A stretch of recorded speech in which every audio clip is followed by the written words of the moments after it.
Puji nama Tuhan, pagi hari ini kita bisa ada di minggu yang terakhir di bulan 2 tahun 2025.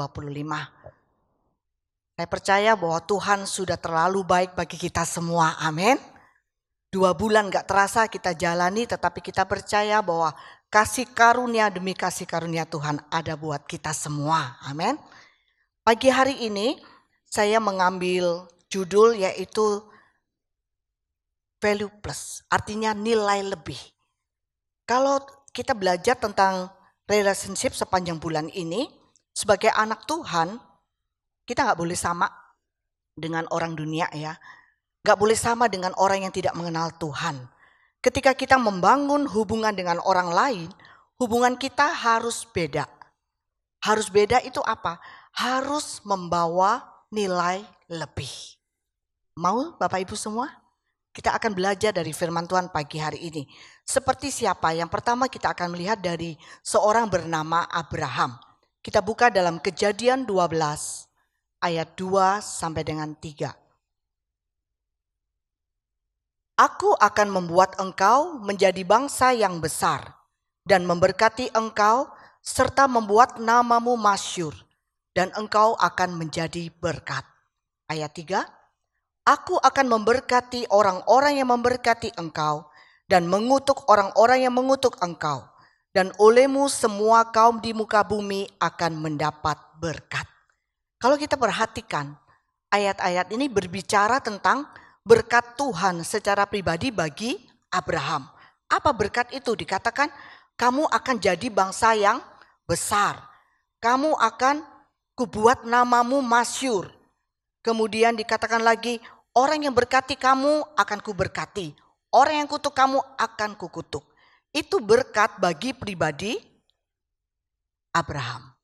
Tetapi kita perhatikan dalam 2 ayat ini sampai disebutkan 2 kali bahwa Abraham akan jadi berkat. Bahkan semua kaum di muka bumi ini akan dapat berkat. Jadi ketika kita menjadi berkat dalam lingkungan, dalam hubungan dengan orang lain, itu adalah satu berkat. Jadi berkat itu bukan hanya sesuatu yang untuk kita. Tetapi ketika kita bisa jadi berkat, kita bisa memberkati orang lain, itu adalah satu berkat.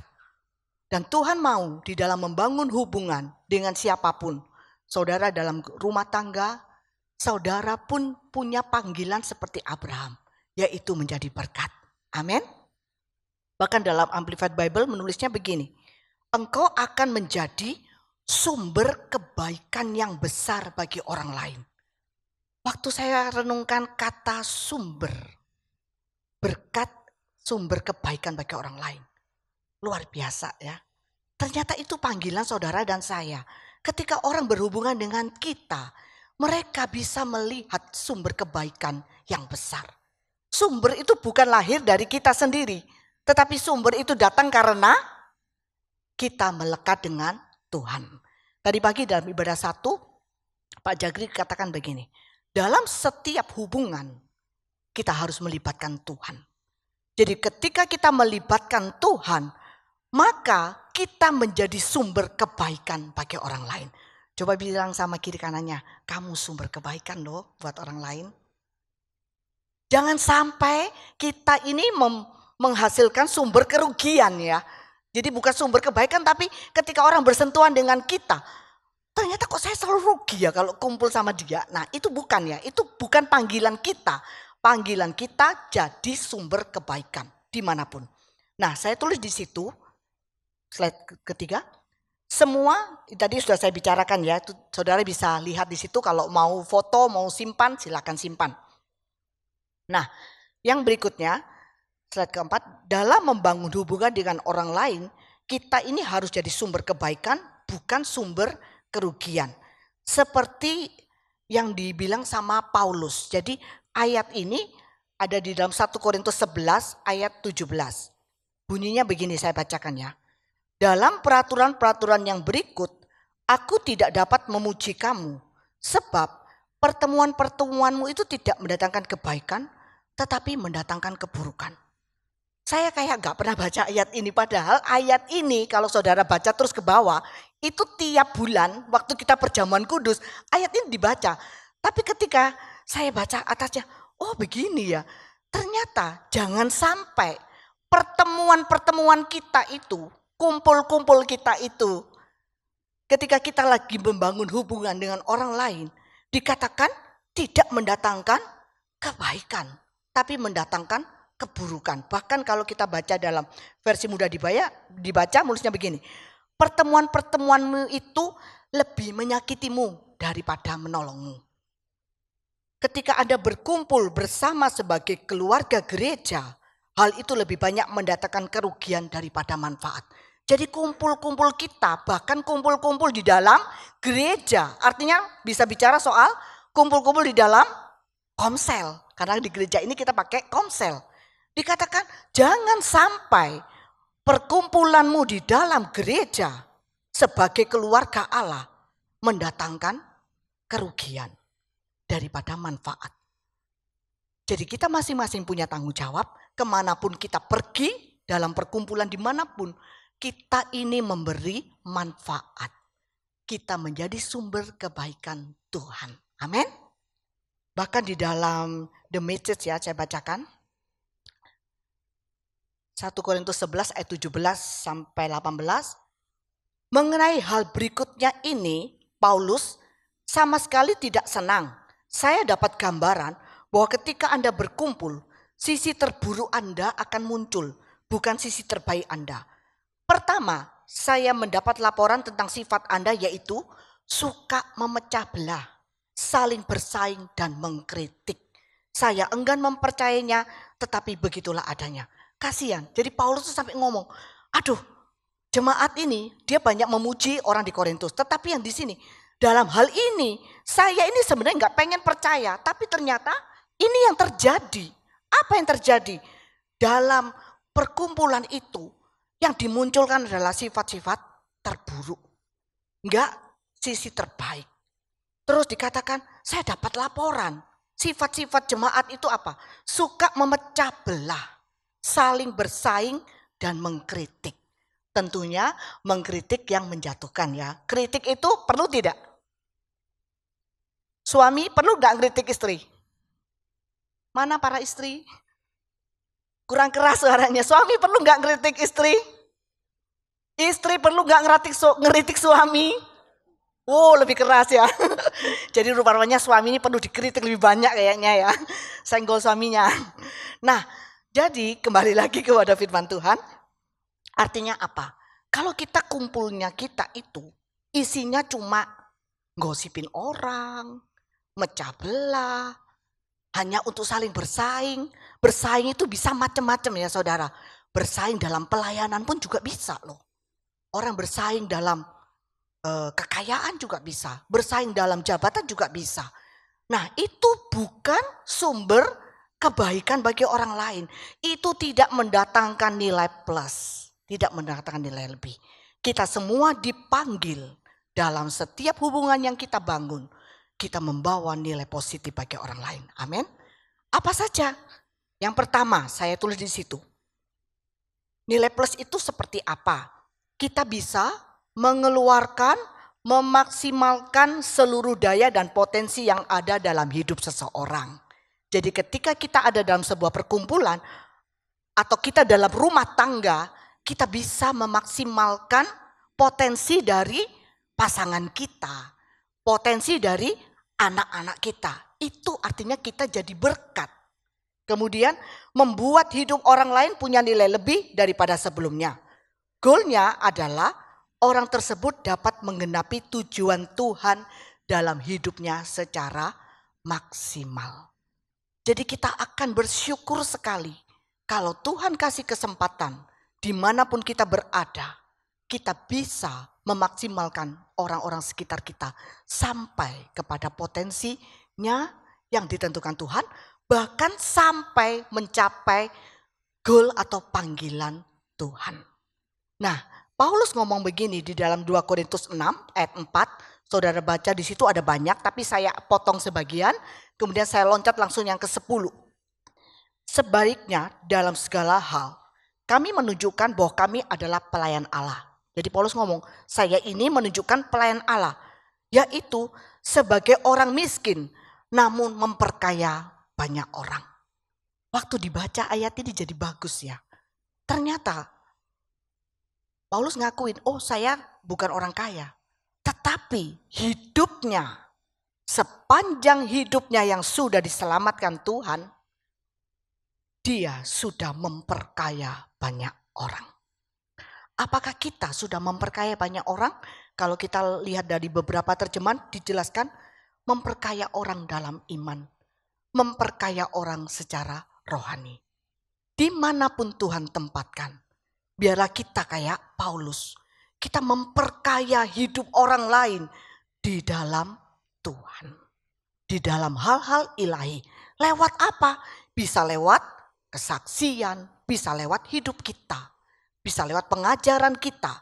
Walaupun mungkin kita gak bilang sama orang itu, ini loh di Alkitab saya bunyinya gini. Gak usah, itu akan ditolak. Tetapi saudara sudah hafal ayatnya, saudara sudah tahu polanya, saudara bisa memperkaya orang lain. Lewat apa yang saudara sudah tahu, apa yang saudara sudah alami. Amin. Nah, di dalam Alkitab ada satu kisah tentang Esther ya dengan Mordekai. Mordekai ini adalah seorang yang menambah nilai dalam hidup Esther. Dia sebenarnya adalah sepupunya Esther. Nah, pada waktu itu ada pemilihan ratu. Nah, Mordekai ikutkan Esther di situ. Tentunya Esther senang ya, mau pemilihan ratu ya. Saya lihat di sini kita punya salah satu anggota adalah anggota yang mengurusi seperti putri Papua begitu ya. Saya sedikit-sedikit lihat di Facebook kan. Nah, Esther senang. Tetapi ternyata Mordekai bukan hanya sekedar mengantarkan Esther jadi ratu. Kalau jadi ratu itu kepentingan Esther.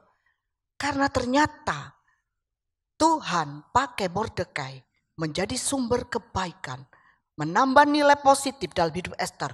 Supaya Esther itu menyelamatkan seluruh bangsa.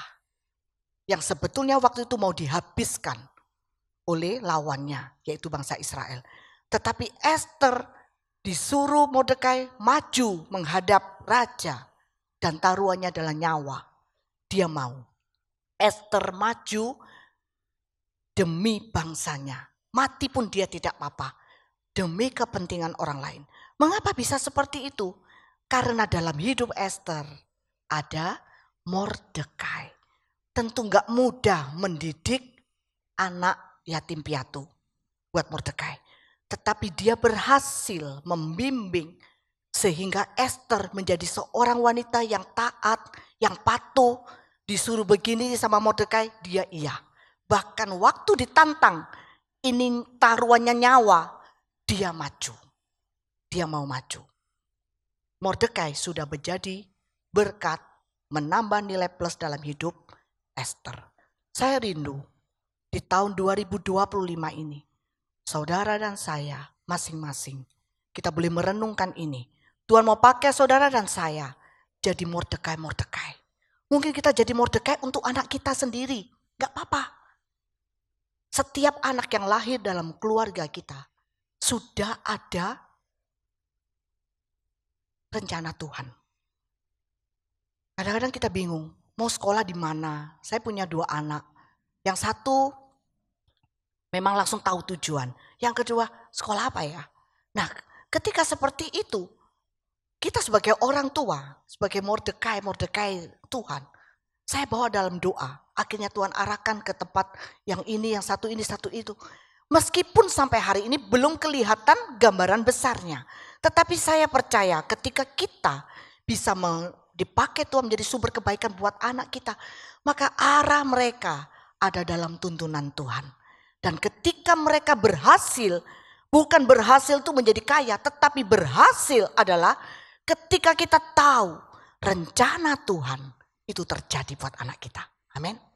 Nah, hal yang sama juga terjadi ketika Tuhan taruh saudara di dalam kantor di mana saudara bekerja. Mungkin sebagai seorang guru, seorang dokter. Saudara dipakai Tuhan seperti Mordekai di marketplace saudara. Jadilah Mordekai yang bisa menuntun orang sampai kepada destininya.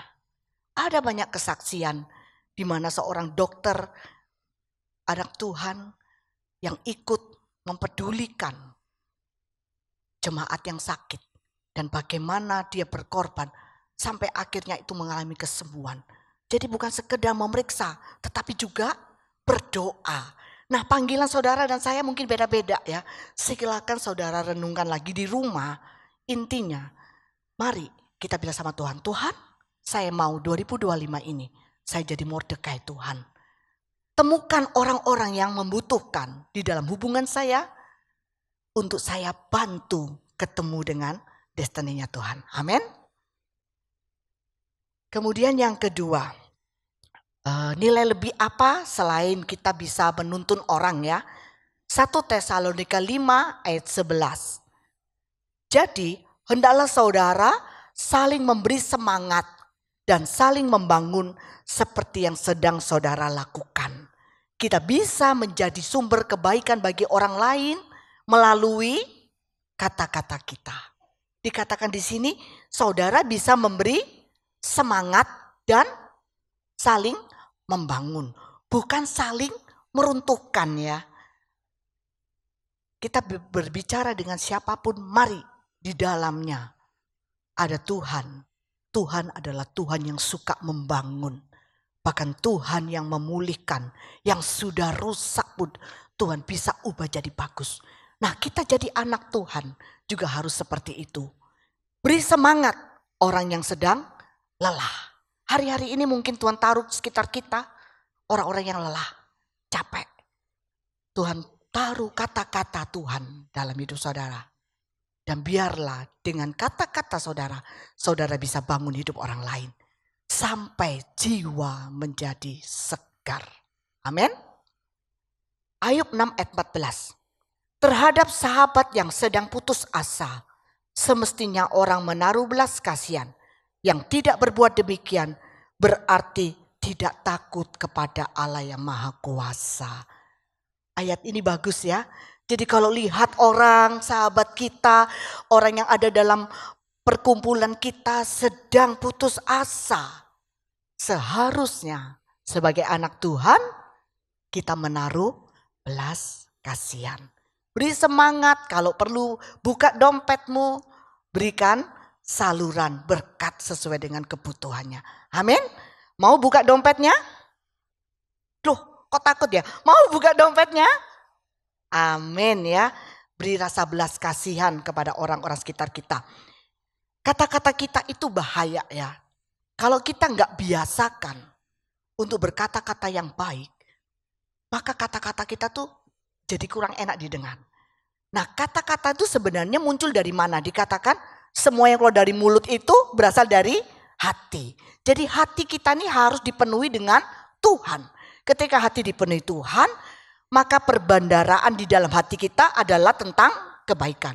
Maka mulut kita pakai untuk bicara yang baik, yang benar, bukan yang jorok, bukan yang kotor. Efesus 4 ayat 29 sampai 32. Mari kita baca sama-sama ya. 1, 2, 3. Jangan bermulut kotor. Berbicaralah dengan kata-kata yang baik, yang berguna bagi orang yang diajak bicara, dan yang akan mendatangkan berkat bagi mereka. Janganlah mendukakan Roh Kudus dengan cara hidup saudara. Ingat, dialah yang telah memeteraikan saudara sampai kepada hari disempurnakannya keselamatan dari dosa. Hilangkanlah sifat licik dan pemarah, pertengkaran, kata-kata kasar dan kebencian. Janganlah diberi tempat dalam hidup saudara. Sebaliknya, hendaklah saudara bersifat ramah tamah, berhati lembut, dan saling memaafkan. Sama seperti Allah telah mengampuni saudara, karena saudara milik Kristus. Jelas sekali saudara? Tidak perlu diterangkan, ini sudah sangat jelas. Tinggal nanti Bapak, Ibu, Saudara semua baca ulang-ulang. Oh iya ya, saya nggak boleh ngomong kotor. Oh saya harus pakai kata-kata yang baik, yang berguna. Kemudian yang datangin berkat. Terus yang penting juga jangan mendukakan Roh Kudus dengan cara hidup kita. Cara hidup kita sebagai anak-anak Tuhan menjadi tontonan banyak orang. Cara hidup kita sebagai anak Tuhan dimanapun itu menjadi gambaran tentang kerajaan Tuhan. Jadi dikatakan jangan mendukakan Roh Kudus. Setiap kali kita mau melakukan apa, pikir dulu. Kira-kira Roh Kudus kalau saya gini nih seneng gak ya? Itu cara yang gampang ya. Cara yang mudah. Gimana ya? Kalau Roh Kudus seneng gak ya saya gini? Oh kalau enggak ya udah jangan. Kemudian dikatakan lagi hilangkan sifat licik dan pemarah. Pertengkaran, kata-kata kasar, kebencian. Sebaliknya hendaklah bersifat ramah tamah. Karena kata-kata kita itu kalau tepat itu akan luar biasa. Amsal 25 ayat 11 sampai 12. Bunyinya demikian.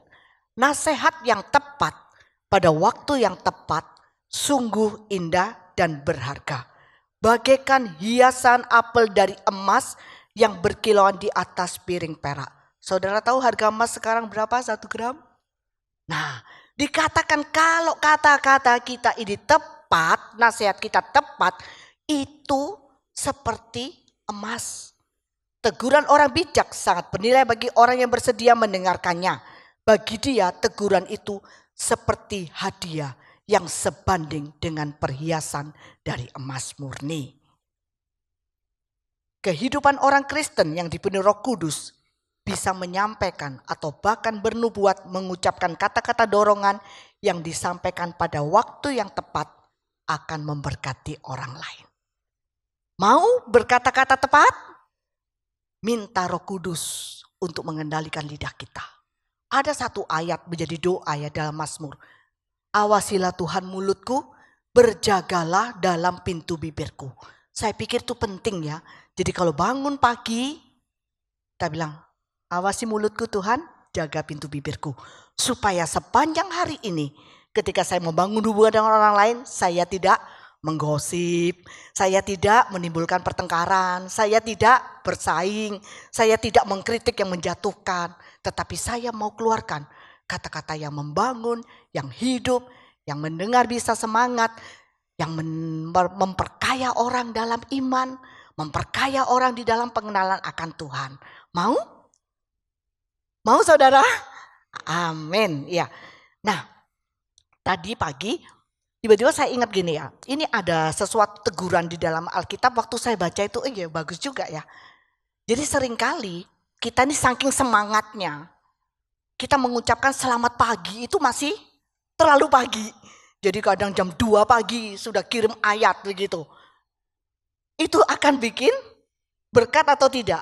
Tergantung ya, kalau orang baru bisa tidur jam 1, kemudian gak taunya itu hanya bilang selamat pagi, itu akan gak jadi berkat.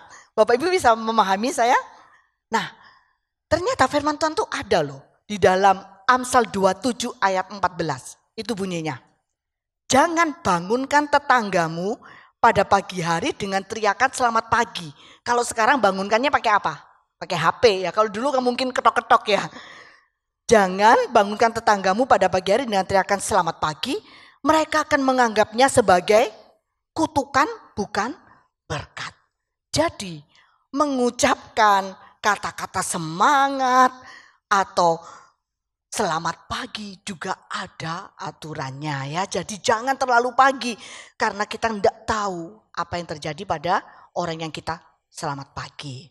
Ada di grup saya satu WA itu engkau ya nih. Ini engkau ini masih keluarga. Dia suka selamat pagi gitu. Jam 2 pagi itu selamat pagi. Terus pernah dalam hati saya gini, duh kuku ini gak tidur tak gitu toh. Nah tapi satu saat tuh tiba-tiba tuh saya tuh dapat renungan gitu loh. Bersyukurlah kalau temanmu masih bilang selamat pagi. Karena ketika besok dia gak selamat pagi berarti dia itu sudah tutup usia. Terus saya pikir iya ya ini hati ini ngapain kok. Saya juga gak berani ngomong sama dia karena walaupun kita saudara tapi dia saudara ipar begitu. Cuma saya pikir iya ya, kalau engkau ini baru dia tidak ada selamat pagi, berarti ada apa-apa ini sama engkau ini, karena engkau ini udah tua juga gitu loh. Nah jadi tapi kita yang sudah ngerti firman pagi ini ya, siang ini, bahwa dibilang janganlah ucapkan selamat pagi terlalu pagi. Kita punya etika yang lebih baik. Nah nilai plus yang ketiga yaitu kita bisa melakukan kebaikan. Galatia 6 ayat 9 sampai 10. Jangan bosan-bosan melakukan perbuatan baik. Kita akan menuai pada waktunya, jangan menyerah. Bila kita mempunyai kesempatan untuk melakukan hal yang baik terhadap setiap orang, lakukanlah itu. Tetapi berikan perhatian khusus kepada orang yang ada di dalam keluarga seiman. Dikatakan jangan bosan melakukan perbuatan baik. Jadi kalau kita mau memberi nilai plus dalam hidup orang lain, dalam lingkungan kita, jangan bosan melakukan perbuatan baik, perbuatan kasih. Selama kita masih punya kesempatan melakukan yang baik, dikatakan ayo lakukanlah itu. Saya tutup dengan kesaksian, saya minta tim PAW. Saya mengenal seorang ibu. Ibu ini sudah tua ya, sudah umur 80-an. Nah anak-anaknya itu diceritain bahwa ibu ini tiap pagi itu beli tahu. Beli tahu itu buka pintu jam 5. Padahal ibu ini harusnya kan tidurnya harus agak panjang lah, kan sudah tua. Terus anak-anaknya tanya, kenapa ibu harus bangun pagi jam 5 untuk beli tahu? Lalu dia cerita bahwa bapak tahu ini sudah tua, istrinya stroke. Dan dia sudah gak bisa jalan. Dulu jual tahu sama istrinya. Tapi istrinya stroke, jadi sekarang bapak itu sendirian. Dan dia bisa jalannya itu jam 5 pagi. Supaya dia tidak ketabrak kalau sudah terang kan banyak mobil, kendaraan, orang mau ngantar sekolah. Jadi ibu ini dibela-belain itu buka pintu jam 5. Nah anak-anaknya merasa gini, buat apa? Bahkan ternyata ibu ini bantu tetangga-tetangga kasih tahu beli tahu yang jam 5. Semua bilang gini, hah ngapain? Masih tidur. Ya kan masih enak tidur, ngapain beli tahu jam 5? Akhirnya ibu ini dengan inisiatif, gak ada yang suruh. Tapi ibu ini tuh malah jadi kayak sales tahu. Di tetangga-tetangga ditanyain, siapa mau pesen tahu? Dia belikan tahu itu. Waktu itu saya pikir ya, mungkin ibu ini dapat ayat ini. Selama masih ada kesempatan. Dia udah umur 80, mungkin waktu tidak lama lagi. Tetapi dia mau berbuat baik, buat bapak tahu. Kenal juga enggak sebenarnya. Hanya merasa apa? Oh saya anak Tuhan. Kebetulan bapak tahu ini adalah anak Tuhan juga. Setelah ngobrol-ngobrol, bapak namanya siapa? Michael. Oh bapak gereja kah? Iya saya gereja. Pak Michael jualan tahu ya. Nah jadi akhirnya apa? Ibu ini jadi berkat buat bapak tahu ini. Tetangga semua itu. Jadi kalau udah siang, tetangga udah bangun.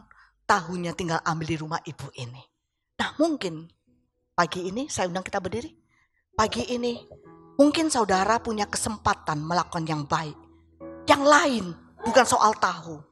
Tetapi saudara memang disediakan Tuhan untuk melakukan yang baik. Dikatakan jangan bosan.